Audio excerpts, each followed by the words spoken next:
اعوذ باللہ من الشیطان الرجیم، بسم اللہ الرحمن الرحیم۔ پچھلی نشست میں ہم نے دیکھا کہ اللہ تعالیٰ نے حضرت موسیٰ علیہ السلام اور حضرت ہارون کو حق دے کر بھیجا، اور حق بھی ایسا کہ سامنے جو نظر آئے، دکھائی دے اور لوگ اس کا اعتراف کریں کہ حق ہے، لیکن اس کے باوجود فرعون نے اس کا انکار کیا اور اس میں یہ شک پیدا کر دیا کہ بھئی یہ خدا کی طرف سے معجزہ یا نشانی نہیں ہے، یہ تو جادوگری ہے، اور یہ کسی خدا کی طرف سے نہیں ہے، یہ تو موسیٰ اور ہارون نے خود یہ گھڑ لیا ہے، اور اس کا مقصد یہ ہے کہ ہمیں ہمارا جو نظام حکومت ہے اس کا یہ خاتمہ چاہتے ہیں اور اپنا نظام یہاں قائم کرنا چاہتے ہیں۔ اس سے یہ بھی معلوم ہوا ہے کہ حق اس دنیا میں خواہ جس قدر مرضی واضح ہو کر آئے، اس میں امکان موجود ہوتا ہے کہ کوئی انکار کرنا چاہے تو کر دے۔ یہ اللہ تعالیٰ نے اس لیے رکھا ہے کیونکہ یہ دنیا آزمائش کے لیے ہے۔ یہاں حق اس قدر اتنا واضح نہیں ہوگا کہ لوگ اس کا انکار ہی نہ کر سکیں۔ یہ سب معاملات غیب میں ہو رہے ہیں، اس لیے یؤمنون بالغیب کا اللہ تعالیٰ نے فرمایا کہ اہل ایمان تو غیب میں رہتے ہوئے ایمان رکھتے ہیں۔ تو اگر خدا تعالیٰ ظاہر ہو جائیں، فرشتے نظر آنے لگیں، تو یہ سارے حق اس قدر واضح ہو جائے تو پھر تو آزمائش ہی نہیں رہے گی۔ چنانچہ اسی پردے میں، غیب کے پردے ہی معاملات ہو رہے ہیں۔ اللہ تعالیٰ آزما رہے ہیں کہ کون ایسا ہے کہ جس کو پتہ چل جاتا ہے کہ حق یہی ہے، لیکن اس کے باوجود وہ حق کا انکار کر دیتا ہے، اور کون ہے کہ جو حق کا اعتراف کر کے جیتا ہے۔ ساری آزمائش اسی میں ہے۔ چنانچہ ایسا ہی ہوا، فرعون کو پتہ چل گیا حق یہی ہے، لیکن ایک جواز اس نے بنایا کہ بھی یہ جادوگری ہے۔ چنانچہ اب دیکھتے ہیں کہ آگے اس نے اور کیا چلاکیاں کی۔ قالو، وہ جب جادوگر آ گئے ہیں، سب اکٹھا انہوں کر لیا ہے، تو وہ جادوگر آ کے کہنے لگے یا موسیٰ، اے موسیٰ، اما ان تلقیا، کہ یا تو تم پھینکو جادو جو دکھانا ہے، اپنا جو معجزہ جو تم کہتے ہو، و اما ان تکون اول من القا، یا یہ کہ ہم ہوں پہلے جو پھینکیں۔ اصل میں بات سے لگ رہا ہے کہ وہ کرنا تو خود ہی وہ چاہ رہے ہیں کہ ہم ہی کہا جائے کہ ہم پہلے اپنا جادو دکھا دیں، تو لیکن وہ ظاہر ہے ہر کام کے کچھ تقاضے ہوتے ہیں، تو آفر یہی کی گئی کہ اچھا جی آپ موسیٰ آپ پھینکیں گے، آپ جادو دکھائیں گے اپنا کہ ہم دکھائیں، کیونکہ جادو وغیرہ میں اس طرح کی چیزوں میں کوئی چیز پھینکی جاتی نا، جیسے حضرت موسیٰ بھی اصل میں عصا ہی پھینک رہے ہیں جس کے نتیجے میں وہ سانپ بن رہا ہے، اس لیے یہ پھینکنے کا فعل آیا۔ قالا، موسیٰ نے کہا بل القوا، نہیں بھی نہیں، تم ہی پھینکو، تم کرو جو اپنا دکھانا ہے۔ فَإِذَا حِبَالُهُمْ وَعِصِيُّهُمْ يُخَيَّلُ إِلَيْهِ مِنْ سِحْرِهِمْ أَنَّهَا تَسْعَىٰ، ہوا کیا، انہوں نے کچھ اپنی رسیاں پھینکی اور کچھ لاٹھیاں۔ جیسا جادو انہوں نے کہا ہے کہ جی موسیٰ کا یہ جو دکھا رہی ہے جادو ہی ہے، تو ویسا ہی انہوں نے جادو دکھانا ہے نا، تاکہ وہ توڑ کیا جا سکے۔ تو انہوں نے کچھ رسیاں لاٹھیاں پھینکی جو کہ دکھائی دینے لگی موسیٰ کو ان کے جادو کی وجہ سے، کہ گویا کہ وہ دوڑ رہی ہیں، یعنی ایسا لگا کہ وہ سانپ بن گئی ہیں، لاٹھیاں اور رسیاں۔ یہ الفاظ سے پتہ چل رہا ہے کہ اصل میں وہ سانپ نہیں بنی تھی، موسیٰ کو ایسے لگا کہ وہ سانپ، یعنی جادو کا جو اثر ہے وہ جو انسان کا جو تخیل ہے، خیال ہے، جیسے اس نے چیزوں کو دیکھنا ہے اور دیکھ کر سمجھنا ہے، اس پر جادو اثر انداز ہوتا ہے، چیزوں کی ماہیت تبدیل نہیں ہوتی۔ جیسے ہم کسی کمرے میں داخل ہوں تو وہاں کوئی رسی پڑی ہو اور کمرے میں اندھیرا ہو، تو وہ رسی ہے لیکن ہم سمجھیں کہ یہ سانپ ہے، تو وہ اندھیرے کی وجہ سے ہم نے رسی کو سانپ سمجھا۔ ایسے ہی جادو کے اثر سے حضرت موسیٰ کو لگا کہ یہ جو لاٹھیاں ہیں یا رسیاں ہیں یہ سانپ ہیں۔ فَأَوْجَسَ فِي نَفْسِهِ خِیفَةً موسیٰ نے اپنے دل میں خوف محسوس کیا۔ خوف کس چیز کا تھا؟ کہ بھئی یہ تو کہیں شکست نہ ہو جائے، یہ تو ایسی ہی ویسا ہی معاملہ انہوں نے کر دیا جیسا میں نے کرنا تھا، اس کا انہیں خدشہ ہوا۔ قلنا، تو ہم نے کہا، اللہ تعالیٰ کہہ رہے، پیچھے بتایا تھا نا اللہ تعالیٰ نے کہ حضرت ہارون اور حضرت موسیٰ نے جب کہا کہ بھی ہم وہاں جائیں، ایسا نہ ہو کہ مزید سرکش ہو جائے، تو اللہ نے کہا کہ نہیں کوئی بات نہیں، میں تمہارے ساتھ ہوں، میں دیکھ رہا ہوں اور میں سن رہا ہوں جو بھی معاملات ہوں گے۔ تو اللہ تعالیٰ کہتے ہیں کہ میں نے موسیٰ سے کہا لا تخف، نہیں ڈرنا نہیں ہے، انک انت الاعلیٰ، یہ تم ہی غالب رہو گے، تم ہی جیتو گے، یہ نہ تم خدشہ تمہارے ذہن میں آئے کہ کہیں یہ جیت نہ جائیں۔ وَأَلْقِ مَا فِي يَمِينِكَ، اور جو کچھ آپ کے ہاتھ میں ہے موسیٰ اس کو آپ ڈالیں۔ وہ عصا تھا، لاٹھی تھی، وہ کہ آپ لاٹھی پھینکیں، ہوگا کیا تلقف ما صنعوا، تو جو جادو انہوں نے بنایا ہے نا، اس جادو کے یہ اثار جو ہے یہ نکل لے گا کہ جیسے آپ لاٹھی پھینکیں گے یہ لوگوں کے ذہنوں کو جیسے لگ رہا ہے کہ یہ سانپ ہیں، تو یہ سب کچھ ختم ہو جائے گا، یہ جادو کا اثر ختم ہو جائے گا۔ انما صنعوا کید ساحر، کہ جو کچھ انہوں نے کیا ہے نا یہ ایک جادوگر کا فریب ہے اور کچھ نہیں ہے۔ یہ کوئی ایسی چیز نہیں ہے جو ہم نے نشانی آپ کو دی ہے کہ عصا جو ہے لاٹھی ہے وہ سانپ بن جاتی ہے، اس طرح کی چیز نہیں ہے، یہ ایک جادوگر کا فریب ہے جو دکھائی دے رہا ہے، تو یہ ختم ہو جائے گا۔ ولا یفلح الساحر حیث اتی، اور اس طرح جو جادوگر ہوتا ہے جو حق کے مقابلے میں آتا ہے وہ جہاں سے بھی آ جائے وہ کامیاب نہیں ہو سکتا۔ حق کے مقابلے میں جادوگر وہ جو مرضی کر لے گا وہ کامیاب نہیں ہو سکتا۔ فَأُلْقِیَ السَّحَرَةُ سُجَّدًا، تو یہی ہوا جب حضرت موسیٰ نے وہ عصا پھینکا تو ان کا جادو ختم ہو گیا، تو وہ جو جادوگر تھے وہ سجدے میں گرا دیے گئے، یعنی کہ وہ مجبور ہو گئے، انہوں نے ان کو پتہ چل گیا کہ بھئی یہ تو کوئی اور چیز ہے، یہ جادوگری نہیں ہے، تو انہوں نے اعتراف کیا حق کا اور وہ مجبور ہو گئے کہ وہ سجدے میں گر گئے، انہوں نے اعتراف حق کیا۔ قالوا، تو انہوں نے کہا، اعلان کیا، آمنا برب ہارون و موسیٰ، کہ ہم موسیٰ اور ہارون کے رب پر ایمان لے آئے کہ یہ جو حضرت موسیٰ نے جو معجزہ نشانی دکھائی ہے یہ واقعتاً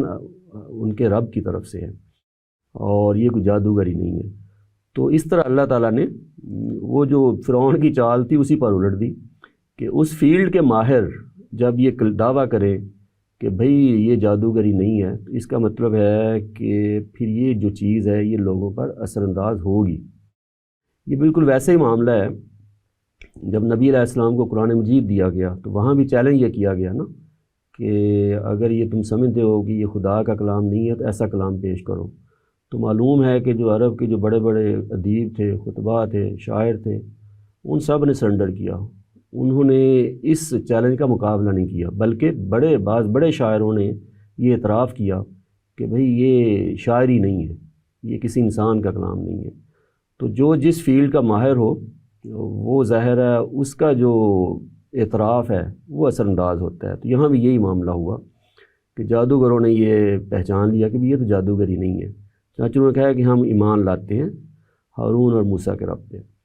اب فرعون ظاہر ہے وہ تو لایا تھا ان کو کہ یہ میری ٹیم ہے اور مقابلہ کرے گی دشمن کا اور ہم جیتیں گے، لیکن وہ جو ٹیم اپنی ٹیم ہی ہے وہی انہوں نے سرنڈر کر دیا، ہار مان لی۔ کالا، بڑا چالاک تھا وہ، اس نے کہا آمنتم لہو، تم نے اس کی بات مان لی موسیٰ کی، قبل ان آذن لکم، اس سے پہلے کہ میں تمہیں اجازت دیتا،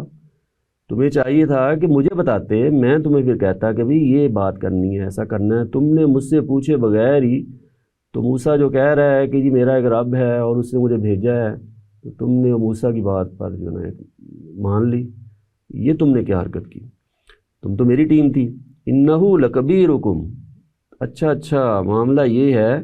کہ یہ تمہارا گرو ہے، یہ جو نا تم ملے ہوئے آپس میں، انہو لکبیرکم الذی علمکم السحر، یہ تمہارا گرو ہے، استاد ہے جس نے تمہیں جادو سکھایا ہے، یہ تم لوگ سب آپس میں ملے ہوئے ہو، ٹھیک ہے، اور تم سب مل کے نا یہ چاہتے ہو کہ یہ نظام اور یہ سارا سسٹم جو نا اس کو ختم کر دیں۔ بڑی اسے چال چلی۔ فَلَأُقَطِّعَنَّ أَيْدِيَكُمْ، میں نے پہلے بھی عرض کیا نا کہ حق اس قدر واضح نہیں ہوتا ہے اس دنیا میں کہ کوئی اس میں شک ہی نہ پیدا کر سکے۔ اب جب یہ فرعون نے بات کی ہوگی، جب پہلے اس نے کہا ہے کہ یہ جادوگری ہے تو کئی لوگ مان گئے ہوں گے، اور اب جب وہ کہہ رہا ہے کہ بھئی آپس میں انہوں نے جو ہے نا یہ ملے ہوئے ہیں، یہ دونوں ہی جادوگر ہیں، فرعون بھی اور آگے یہ سارے بھی، تو ابھی بھی لوگ مان گئے ہوں گے کہ ہاں بھی یہ بات ایسے ہی ہے۔ فَلَأُقَطِّعَنَّ أَيْدِيَكُمْ، تو میں اب کروں گا کیا، تم لوگوں کے ہاتھ کٹواؤں گا، وَأَرْجُلَكُمْ، اور تمہارے پاؤں من خلاف، مخالف سمت سے، یعنی دایاں ہاتھ کٹے گا تو بایاں پاؤں کٹے گا، اور بایاں ہاتھ کٹے گا تو دایاں، عبرت کے لیے یہ سزا دی جاتی ہے۔ وَلَأُصَلِّبَنَّكُمْ فِي جُذُوعِ النَّخْلِ، تو میں تم سب کو سولی دوں گا، سلیب دوں گا کھجور کے تنوں پر، کھجور کا پودا ظاہر ہے وہ تنا لمبا ہوتا ہے بلند، کہتے وہاں تمہیں لٹکا دوں گا، تو یہ تمہیں سزا دوں گا۔ وَلَتَعْلَمُنَّ أَيُّنَا أَشَدُّ عَذَابًا وَأَبْقَىٰ، تمہیں خوب پتہ چل جائے گا کہ ہم میں سے کس کا جو عذاب، کس کی سزا زیادہ سخت ہے اور کس کی سزا ہے جو دیر تک رہتی ہے، جو باقی رہے گی، جس کا اثر باقی رہے گا۔ چونکہ پیچھے حضرت موسیٰ نے ہمیں بتایا فرعون کو کہ بھی دیکھو جو اللہ کی بات نہیں مانتا یا مقابلے پر آتا ہے تو اس کو اللہ تعالیٰ سزا دیں گے۔ تو وہ سزا ایک موسیٰ بیان کر رہے ہیں، دوسری طرف سزا فرعون دے رہا ہے۔ ایک اس کا مفہوم یہ بھی ہو سکتا ہے کہ پتہ چل جائے گا کہ موسیٰ جو بتا رہا تھا نا، مجھے دھمکیاں دے رہا تھا کہ سزا ملے گی، آج پتہ چلے گا کہ وہ والی سزا سخت ہے کہ میں جو سزا دے رہا ہوں وہ سخت ہے۔ دوسرا بات مفہوم یہ بھی لیا گیا ہے کہ عام طور پر یہ جو جادوگر ہوتے ہیں، جو استاد ہوتے ہیں، جو گرو ہوتے ہیں، تو وہ تصور یہی ہوتا ہے کہ اگر جو شاگرد ہیں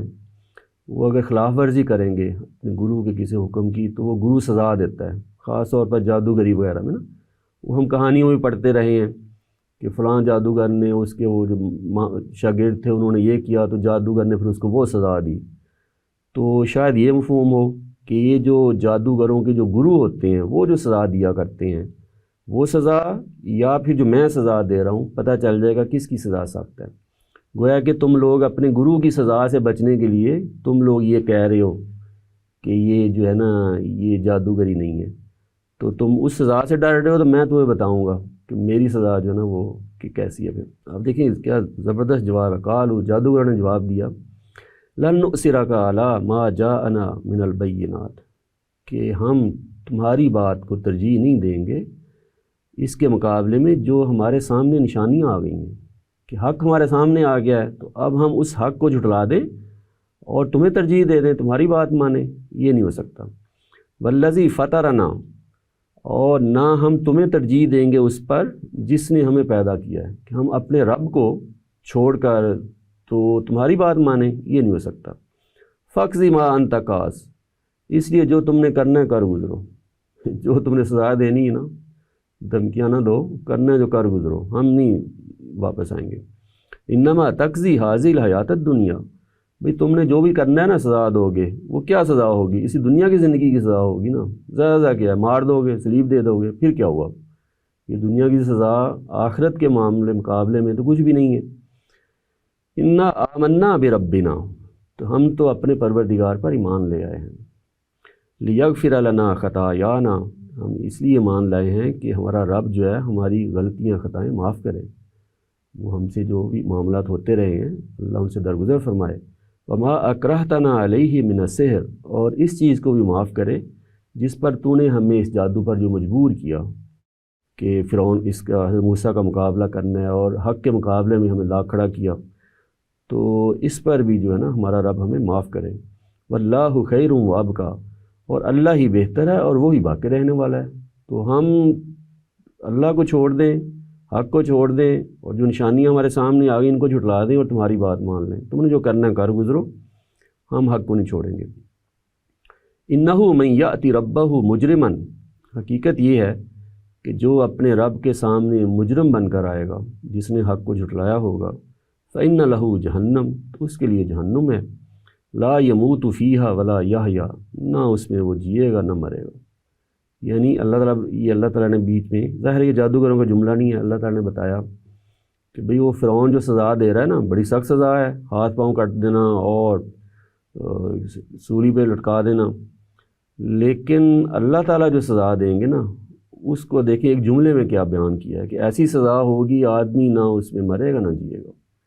یعنی کہ سزا ایسی ہے کہ مرنا چاہے گا لیکن موت نہیں آئے گی، اور زندگی ایسی ہوگی کہ وہ جی نہیں سکے گا، ایسی سزا دے گا۔ کس بات پہ؟ جو حق کا انکاری ہوگا، جو مجرم ہوگا، جانتے بوجھتے حق کو جھٹلانا، وہ مجرم ہوتے ہیں۔ وَمَن يَأْتِهِ مُؤْمِنًا، اور جو خدا کے حضور آئے گا مومن بن کر، اپنے رب پر ایمان لا کر، حق کا اعتراف کر کے، قد عمل الصالحات، لیکن اس نے نیک عمل بھی کیے ہوں، یعنی کہ ایسا ایمان قابل قبول نہیں ہے جس کے نتیجے میں نیک عمل نہ ہو۔ ایمان اور نیک عمل دونوں ضروری ہیں۔ ایسا نیک عمل بھی قبول نہیں ہے جس کے پیچھے ایمان نہ ہو، اور ایسا ایمان بھی قابل قبول نہیں ہے جس کے نتیجے میں نیک عمل نہ ہو۔ تو جو ایمان لے کر آئے گا اور نیک عمل کر کے آئے گا، فَأُولَٰئِکَ لَهُمُ الدَّرَجَاتُ الْعُلَىٰ، تو یہی لوگ ہیں جن کے درجے بہت بلند ہوں گے۔ وہ کیا بلندی ہے جی؟ جنات و عدن، ہمیشگی کے باغات، وہ ہمیشہ رہنے والے باغات ان میں رکھے جائیں، تجری من تحتہا الانہار، جن کے پہلو میں نہریں بہہ رہی ہوں گی، خالدین فیہا، وہ لوگ جو ہیں وہ ہمیشہ ان میں رہیں گے،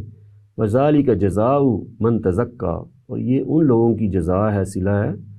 جو پاکیزگی اختیار کریں گے۔ یہ ظاہر پورے دین کا مقصد ہے، اور سارے جو اعمال صالح ہیں یہ انسان کو اسی پاکیزگی کی طرف لے کر جاتے ہیں۔ جنت جو ہے وہ پاکیزہ لوگوں کے رہنے کی جگہ ہے، تو پاکیزگی شرط ہے، بنیادی شرط ہے جنت میں داخل ہونے کے لیے۔ اور یہ حاصل کیسے ہوتی ہے؟ وہ اعمال صالحہ اختیار کرنے سے جو اللہ تعالیٰ نے بتائے ہیں۔ تو یہ جو آدمی پاکیزگی اختیار کر لے گا، یعنی ایمان اور عمل صالح لے کر آئے گا، وہ جنت میں بسایا جائے گا۔ وَلَقَدْ أَوْحَيْنَا إِلَىٰ مُوسَىٰ، جب یہ معاملہ ہو گیا تو ہم نے پھر موسیٰ کو وحی کی، جو پتہ چلے گا کہ فرعون نہیں مانے گا۔ اب یہ کوئی چند دنوں کی بات نہیں ہے، ایک دو دن کی بات بھی نہیں ہے، چند سالوں کی بات، یہ تو کئی سال ہر سال تک یہ عمل ہوتا رہا ہے۔ ان اسر بعبادی، کہ بھی میرے بندوں کو لے کر نکل جاؤ، رات کے ٹائم بنی اسرائیل کو لے کر نکل جاؤ۔ جو فرعون کی قوم میں سے لوگ ایمان لائے تھے ان کو بھی ظاہر ساتھ لے کے جانا ہے، یہ ہجرت کا حکم دیا جا رہا ہے۔ فَاضْرِبْ لَهُمْ طَرِيقًا فِي الْبَحْرِ يَبَسًا، اور جب آگے دریا آئے گا تو اس دریا میں تم نے راستہ بنا لینا ہے، خشک راستہ، یعنی حضرت موسیٰ کو نکلنے سے پہلے ہی سارا پلان بتا دیا۔ معلوم ہوتا ہے کہ موسیٰ کو بتا دیا کہ فلاں راستے سے تم نے جانا ہے، کیونکہ فرعونیوں کو ڈبونا بھی تو ہے نا،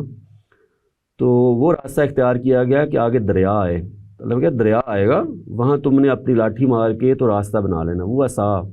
وہ پیچھے اللہ تعالیٰ نے بیان کیا نا کہ یہ جو نشانیاں دی جا رہی ہیں ان کے ذریعے میں اور بڑے بڑے معجزات تمہیں دکھاؤں گا، تو ایک نشانی یہ بھی ہے، اسی عصا سے پھر وہ دریا میں سے راستہ بنا دیا گیا۔ تو اے موسیٰ تم نے ایسے کرنا ہے، رات کو نکلنا ہے اور آگے دریا آئے گا تو اس میں راستہ بنا لینا ہے اس لاٹھی مار کے۔ لا تخافوا درکا ولا تخشا، تو جب وہ راستہ بن جائے گا نا تمہیں نہ یہ خوف ہوگا کہ پیچھے سے آگے وہ فرعونی پکڑ نہ لے، اور نہ تمہیں یہ ڈر ہوگا کہ آگے جائیں تو پھر ڈوب نہ جائے۔ تو یہ دونوں تم نے نہیں ڈرنا، نہ وہ فرعونی تمہیں پکڑ سکیں گے نہ تم لوگ ڈوبو گے۔ فَأَتْبَعَهُمْ فِرْعَوْنُ بِجُنُودِهِ، تو ہوا کیا، حضرت موسیٰ اپنی قوم کو اور اہل ایمان کو لے کر نکلے، لیکن پیچھے فرعون نے پیچھا کیا، تو ان کا پیچھا کیا فرعون نے بجنودہی، اپنی فوجوں کے ساتھ۔ فرعون جو نا اپنے لشکروں اور فوجوں کی وجہ سے مشہور ہے، اس نے باقاعدہ فوجیں رکھی ہوئی تھی، اور ملک کے مختلف علاقوں میں وہ کبھی ایک جگہ پڑاؤ ڈالتے کبھی دوسری جگہ، اس لیے وہ میخوں والا فرعون مشہور تھا۔ قرآن مجید نے یہ لفظ استعمال کیا ہے، یعنی کہ میخیں اس لیے کہ بڑے بڑے ٹینٹ لگائے جاتے تھے، خیمے لگائے جاتے تھے،